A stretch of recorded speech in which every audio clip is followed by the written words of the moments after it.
Chess is a game that is absolutely common to anyone. The idea of this game is one's efficiency in strategizing and plotting to beat their antagonists.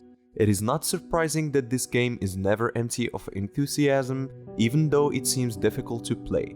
However, apart from being compatible with brain-sharpening games, a Russian man took this game to a whole different level. A dark one. He used to carry the nickname of the Chessboard Killer.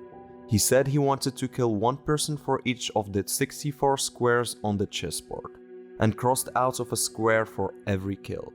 His victims were mainly elderly alcoholic men he met in Betsa Park.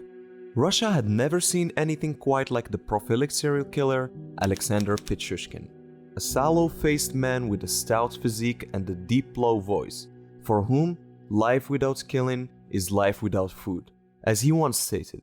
Before we start, make sure to subscribe to our channel and hit that bell to turn on notifications.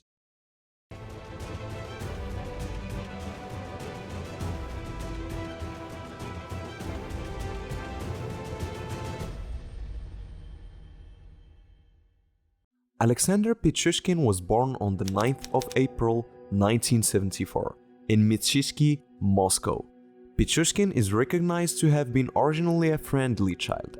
However, the young boy had an accident that turned his life upside down. While swinging, the ladder hit him twice as he fell on the ground. Following this accident, Pichushkin became hateful and unpredictable. His behaviors soon led his mother to transfer him to a school for children with learning disabilities.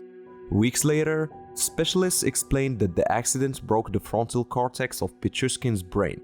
Such damage is known to produce poor impulse regulation and a tendency towards aggression. Starting from this point, Alexander's acquaintances picked on and bullied him all the time, pointing to him as a retard. This very insult served to profoundly increase Pichushkin's anger and hatred towards society and individuals. Upon reaching early youth, Pichushkin's maternal grandfather realized that his grandson was highly intelligent and felt that his innate talents were being wasted, as he wasn't involved in any kind of activities at home. Therefore, Pichushkin's grandfather was the only person who believed in him, and brought him to live in his house and supported him so as to make his intelligence in action. Among the activities that Alexander was exposed to was chess, so he was taught how to play, and after improving his abilities, he was included in the exhibition games facing elderly men who performed publicly in Besta Park. Indeed, Alexander was an amazing player, to the extent of becoming very obsessed with chess. This obsession eventually made him avoid kids his age because of the different interests as well as their bullying, resulting in a heavy depression, especially when his grandpa died. According to reports, the death of his grandfather greatly influenced Pichushkin's, and because of his pain of the loss, he chose to drink large quantities of alcohol to suit his stiff, aggressive tendencies. His love and devotion to his grandfather encouraged him to proceed playing chess both at home and in the exhibition games in Besta Park. Unfortunately, at that point, he joined the other men in drinking, but unlike them, he could play without being very affected by the alcohol. Simultaneously, Pichushkin began to develop a more sinister hobby that at the time remained unknown to anyone. Whenever he knew he was going to come into contact with children, he would take a video camera along and proceed to threaten them. He once addressed the little boy saying to the camera, "You are in my power now. I am going to drop you from the window and you will fall 15 meters to your death." He then observed these videos regularly to reaffirm his capability, but this did not satisfy his needs. He felt like he had to do more. Having had a few creepy conversations with the little boys, Alexander committed his first murder in 1992 by pushing a boy out of the window to death. However, Pichushkin was not arrested by the police because, according to the investigation, the victim died of suicide. Pichushkin admitted that he felt pleased after successfully killing his first victim, which fueled him into committing more.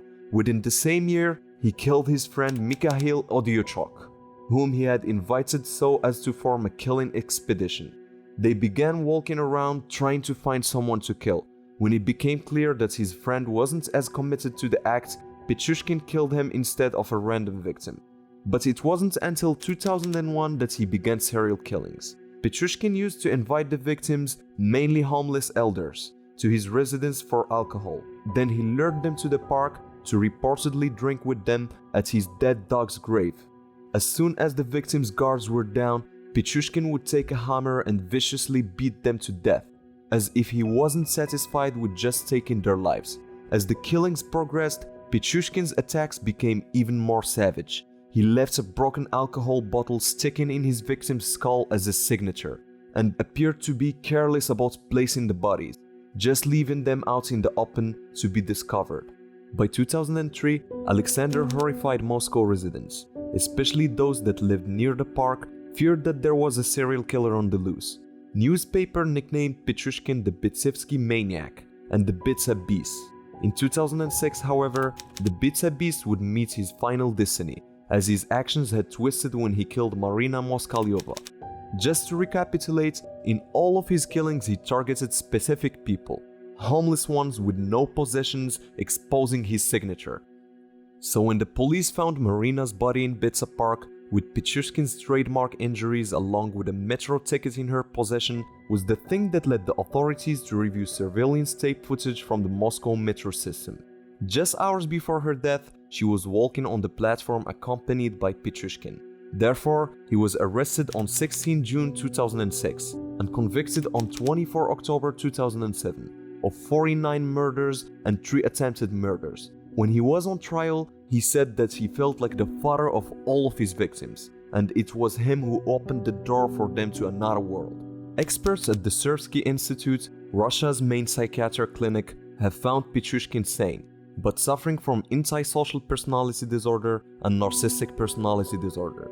Russian media have speculated that Pichushkin may have been motivated by a macabre competition with Russia's most notorious serial killer, Andrei Chikatilo, who was convicted in 1992 of killing 52 children and young women in 12 years.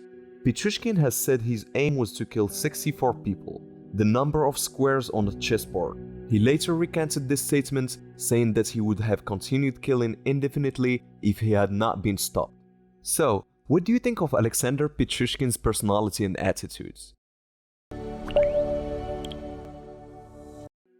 If you liked the video, let us know your thoughts in the comments, and don't forget to subscribe and turn on notifications so you don't miss more videos of the most interesting stories and much more. Take care and see you soon.